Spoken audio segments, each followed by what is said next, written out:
Friends, ఎలా ఉన్నారు? అందరికీ good morning. Welcome to Shailaja vlogs. అందరూ బాగున్నారా? నేనైతే చాలా బాగున్నా. చాలా రోజులు అవుతుంది కదా కుకింగ్ వీడియోస్ లోకి రాకైతే, ఇక మళ్ళీ కుకింగ్ వీడియోస్ కి అయితే వచ్చేసిన. ఈ రోజు అయితే సండే, అందరికీ అయితే హ్యాపీ సండే.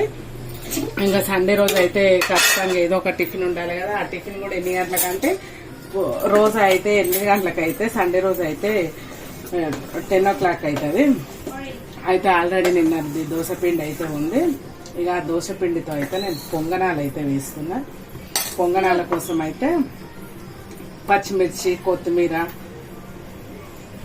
ఉల్లిపాయ, కరివేపాకు అయితే రెడీ చేసి పెట్టేసుకున్నాను. అయితే ఇలా క్యారెట్ తురుము, బీట్రూట్ తురుము ఏది ఉన్నా వేసుకోవచ్చు. ప్రస్తుతానికి అయితే ఈ రోజు సండే కదా, మాకు అక్కడిక్కడ తిరగడం అయిపోయి ఇక ఎక్కువ వెజిటేబుల్స్ అయితే ఇంట్లో లేవు. అందుకే ఉన్న వరకే వేస్తున్నాం. ఉంటే ఏవైనా వేసుకోవచ్చు తినే పిల్లలతో. ఫస్ట్ అయితే మీకు నేను ఈరోజు రెడ్ చట్నీ అయితే చూపిస్తున్నా. రెడ్ చట్నీ కోసం పల్లీలు అయితే తీసుకున్నా.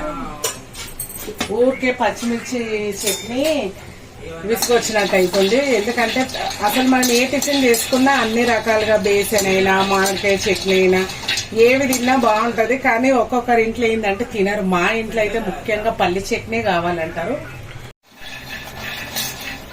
ఇంకా అందుకే ఈ పల్లి చట్నీనే అప్పుడప్పుడు ఇక మార్చి చేస్తుంటా. ఫస్ట్ అయితే పల్లీలు అయితే వేయించేస్తున్నా. ఇంకా పల్లీలు పొట్టు తీసే పని లేకుండా ఆయిల్ వేసేసుకొని వేయించేస్తున్నా. ఇక మన స్పైసీకి తగ్గట్టుగా ఎండుమిర్చి, ఒకటి ఉల్లిపాయ, ఒక టమాటా. అయితే ఎండుమిర్చి ఫస్ట్ వేసుకోకుండా అన్ని కలిపి ఎందుకు వేసుకున్నా అంటే ఘాటు రాదు ఇలా వేసుకుంటే, లేదంటే ఇక ఘాటు వచ్చేస్తుంది. ఇంక ఇప్పుడు ఇవి అయితే వేగేలోపు పిండిలో ఇవన్నీ వేసుకొని ప్రిపేర్ చేసుకున్నాము. అయితే దోశ పిండి బ్యాటర్ అయితే మీకు చూపించలేదు, ఎందుకంటే ఇది నేను చేసుకొని 4 days అవుతుంది. ఎక్కువే చేసి పెట్టేసుకున్నాం ఒకటేసారి. ఇంకా అదే రోజు కొద్దిగా వేసుకున్నా. ఫ్రిడ్జ్ లో పెట్టుకుంటే చూడండి ఇప్పుడు వేసినట్టే ఉంటది పిండి. మనం కొంచెం పక్కకు తీసి పెట్టేసుకుంటాం కదా, రోజు ఎంత కావాలో అంత తీసుకుంటాం కాబట్టి పిండి కొంచెం కూడా చెక్కు చెదరదు. 1 week అయినా మంచిగా ఉంటది. ఇప్పుడైతే ఇక దీంట్లో అయితే పచ్చివే ఉల్లిపాయలు వేస్తున్నా. ఎక్కువ శాతం అయితే వేయించి వేస్తా, కానీ ఇంకా ఈ రోజు అయితే పచ్చి వేసేస్తున్నా. ఎక్కువ వెజిటేబుల్స్ ఏం లేవు కాబట్టి ఉల్లిపాయనే కొంచెం ఎక్కువ వేసేసిన. ఇంకా కరివేపాకును అయితే మంచిగా కడిగేసి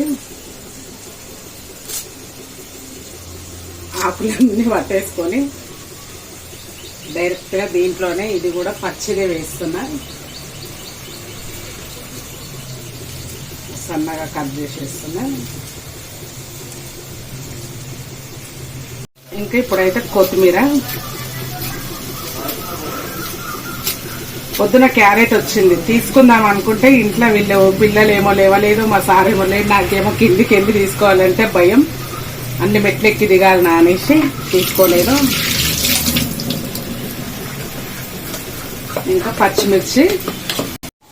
ఇంకా పచ్చిమిర్చి వేసేసుకొని కలిపేసుకున్నా. అయితే పిండిలో ఏమేమి వేసినా అంటే నేనైతే కొలతతో అయితే కేజీ రేషన్ బియ్యం తీసుకున్నాను అనుకోండి.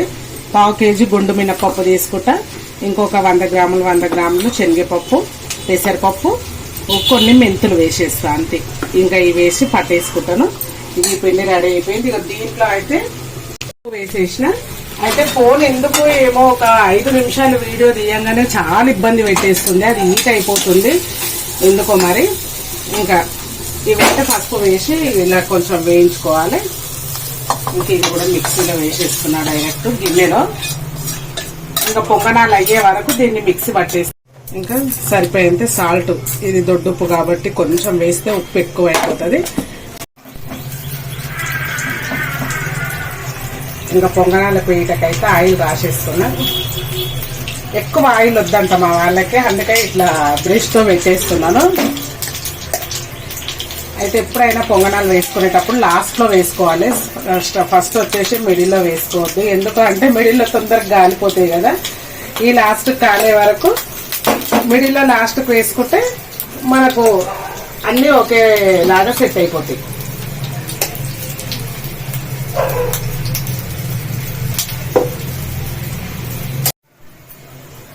తీసుకునేటప్పుడు మాత్రం మళ్ళీ మిడిల్ డే తీసుకోవాలి.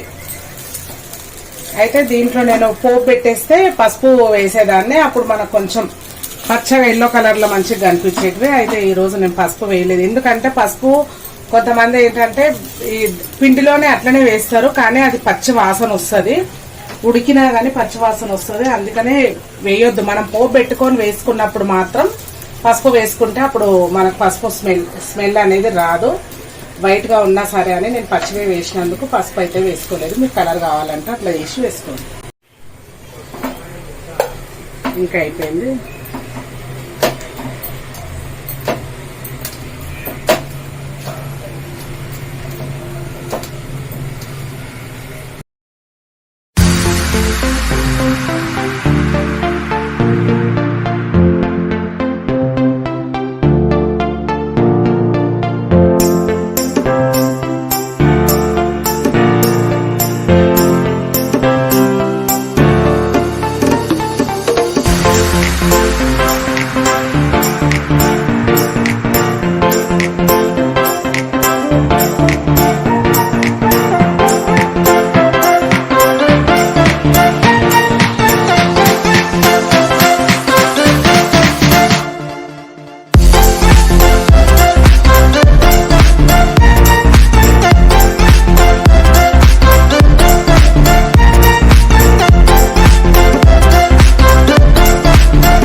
ఆయిల్ అంతా చట్నీలో మొత్తం కలిసేటట్టు మంచిగా కలిపేసుకోవాలి. ఇంకా మా గుంత పొంగనాలు అయితే రెడీ అయిపోయినాయి. పప్పుల పొడి మొన్నటి వీడియోలో అయితే చేసినాను, ఎవరికైనా కావాలంటే ముందు వీడియోలోకి వెళ్ళి చూడండి. కలర్ ఒకట్లేదు. ఈ పొడి అద్దుకొని ఉట్టి పొడితో కూడా తినవచ్చు. ఎప్పుడైనా మనం సాయంత్రం ఈవినింగ్ టైంలో చేసుకున్నాం అనుకోండి, అప్పుడు చట్నీ చేసే అవసరం లేకుండా ఇలాంటి పొడులు ఉంటే పొడితోటి కూడా తినవచ్చు. పొడి చట్నీ పెట్టుకుంటే ఇంకా బాగుంటుంది. ఈరోజు అయితే మధ్యాహ్నం లంచ్లోకి అయితే సండే కదా, చికెన్ అయితే తెచ్చుకున్నాం, 1/2 kg చికెన్. ఇక మా సార్కి వచ్చేసి అయితే మిల్ మేకర్ కర్రీ కూడా చూపిస్తున్నా, మీకు 2 కర్రీలు చూపిస్తున్నా. ఇక 2 కర్రీల కోసం అయితే ఈరోజు ఎందుకో చికెన్ ఇనుప బాండీలో చేయాలనిపించింది, అందుకే ఆ ఇనుప బాండీ పెట్టుకున్న 1/2 kg చికెన్కి అయినా. ఇక దీంట్లో అయితే మిల్ మేకర్ కర్రీ. ఈ మిల్ మేకర్ కర్రీకి కొంచెం ఆయిల్ ఎక్కువే పడుతుంది. అయితే నేను ఆ మసాలా దినుసులు అవి ఏం వేయను, అవి ఏం వేయకుండానే దీంట్లో ఒక 2-3 పచ్చిమిర్చి చిలుకలు, మిల్ మేకర్ కర్రీలోనేమో కలమాకు. దీంట్లో అయితే అవసరం లేదు. 1/2 kg చికెన్ కి పెద్ద కడాయి పెట్టినది, ఎందుకో ఈరోజు దీంట్లో చేయాలనిపించింది. కడాయి మీద పెట్టలే, దీంట్లో కూడా అప్పుడప్పుడు చూద్దాం వంట అనేసి అయితే చేస్తున్నా.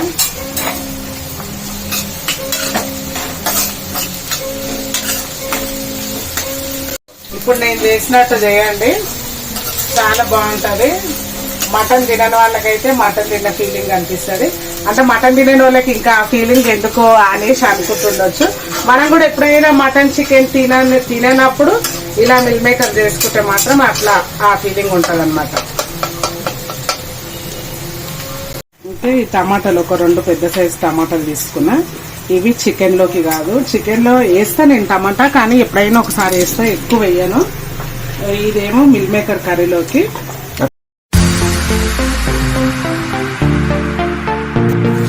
అయితే మనకు టమాటాలు సన్నగా కట్ చేయాలనుకున్నప్పుడు, చాలా సన్నగా ఉండాలనుకున్నప్పుడు మాత్రం ఇట్లా చాపర్లో వేసేస్తాను నేను. అయిన తర్వాత ఈ టమాటా పేస్ట్. మీకు ఇంత సన్నగా కట్ చేసుకోవడం కాదు అనుకుంటే ఒక రౌండ్ మిక్సీ తిప్పేసుకోండి. అయితే ఉల్లిపాయలు మంచిగా వేగినాయి కదా, దాంట్లో పసుపు, అలాగే మిల్ మేకర్ కర్రీలో కూడా పసుపు వేసేసిన.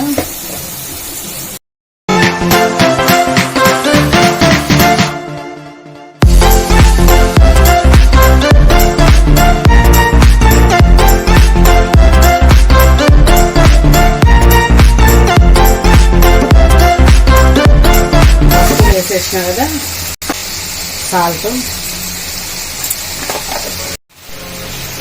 కారం, అల్లం వెల్లుల్లి పేస్ట్ వేసేసి మంచిగా టమాటాలో ఉప్పు, కారం, పసుపు, అల్లం వెల్లుల్లి పేస్ట్ అంతా మంచిగా ఉడికి కొంచెం ఆయిల్ పైకి వచ్చే వరకు ఉడికించుకోవాలి. దీన్ని సిమ్లో పెట్టి. ఇంకా మిల్ మేకర్ అయితే నేను ముందుగానే నానబెట్టేసి పెట్టేసుకున్నా. టైం ఉంటేనేమో చల్లనీళ్ళలో నానబెట్టి కొద్దిసేపు ఉంచేసుకోవాలి. లేదు అంటే కొంచెం గోరువెచ్చని నీళ్ళల్లో వేసుకోవాలి. మంచిగా ఆయిల్ వచ్చేసింది కదా, ఇట్లా ఆయిల్ వచ్చేసిన తర్వాత ఈ మిల్ మేకర్ అయితే ఇందులో వేసేసుకున్నాం. వేసుకొని మంచిగా సిమ్లో పెట్టి ఉడికియాలి. ఇంక ఇప్పుడు మూత పెట్టేసుకొని ఉడికిద్దాం. చికెన్లో అయితే ఇంకా నేను కానీ పసుపు ఒకటే వేసుకున్నా, అల్లం వెల్లుల్లి పేస్ట్ కూడా వేసుకోలేదు. ఇట్లా దీంట్లో ఉన్న వాటర్ అంతా పోయే వరకు ఉడికియాలి. కొంచెం మంచిగా దగ్గర పడే టయానికి సరిపోయేంత సాల్ట్,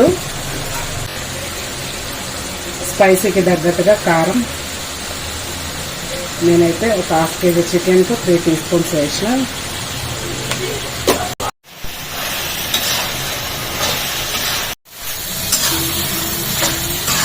మొత్తం ఫ్లేమ్ వచ్చేసి ఇక సిమ్లో పెట్టేద్దాం.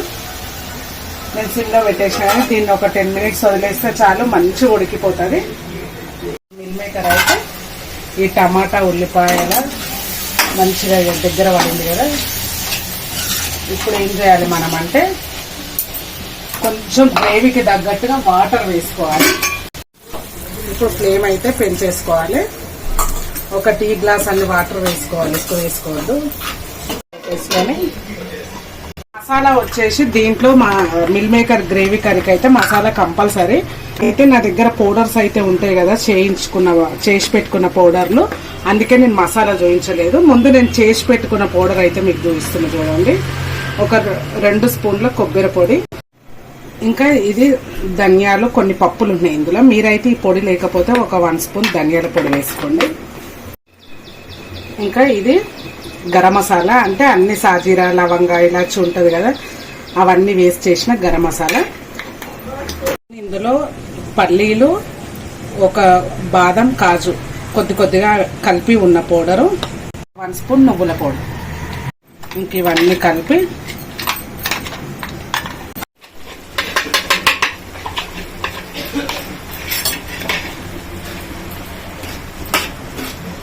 ఇంక ఈ పౌడర్ అన్ని వేసుకున్న తర్వాత ఒక 3-4 నిమిషాలు ఉంచుకుంటే సరిపోతుంది. ఇంకా మీకు కొంచెం గ్రేవీ ఎక్కువ కావాలి అనుకుంటే ఇంకొంచెం వాటర్ వేసుకోండి. ఇంకా నాకు మామూలుగా ఇంతే చాలని ఇక నేనైతే ఇంతనే వేసుకున్నా. మసాలా అయితే అంతా వేసి ఒక 3 minutes అయితే లాస్ట్కు కొత్తిమీర జల్లేసుకొని స్టవ్ ఆఫ్ చేసేసుకోవడం.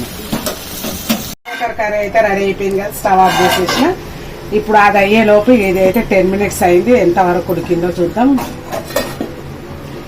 కాలుతుంది. ఇట్లా ఇనుపకడ ఇలా వేసుకుంటే అస్సలు చికెన్ అనేది మాడదు. నేను మధ్యలో ఒక్కసారి కూడా కలపలేదు అసలు. చూసిరే ఇందులో అయితే నేను ఏం మసాలా వేయలే అసలు. ఒక్కొక్కసారి అయితే నేను చికెన్లో ఏమి ఇట్లా కొబ్బరి పొడి, కాజు పొడి అవి ఇవి ఏం వేయను. ఇంతే సింపుల్గా చూసిరు కదా, ఉప్పు, కారం, పసుపు, అల్లం వెల్లుల్లి పేస్ట్, ఆయిల్. ఇంకింత పీస్ ఉడికిందా లేదా అనేది చూడాలి. పీస్ కూడా మంచిగా ఉడికిపోయింది. ఒక్క చుక్క వాటర్ వేయలేదు కదా. ఇప్పుడు ఇది ధనియాల పొడి, ఒక 2 స్పూన్స్ వేసిన ధనియాల పొడి, ఒక 1/2 టీ స్పూన్ గరం మసాలా. ఇది చాలా తేజ్గా ఉంది అందుకే అంత కొద్దిగా వేసిన.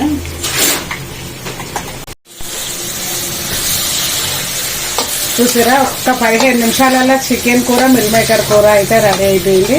ఇంకా ఇంతే, దీంట్లో వాటర్ వేసే అవసరం ఏం లేదు. మనం కొంచెం రైస్లోకి కొంచెం కర్రీ వేసుకున్నా కానీ సరిపోయిద్ది ఇది. అంతే, స్టవ్ ఆఫ్ చేసేసుకోవడం. ఇంకా లాస్ట్లో అయితే కొత్తిమీర జల్లేసుకొని మూత పెట్టేసుకొని కొంచెం సేపు వదిలేసేయాలి. చూడండి ఫ్రెండ్స్, మిల్ మేకర్ కర్రీ. మరి ఎక్కువ వాటర్ ఉంటే బాగుండదు.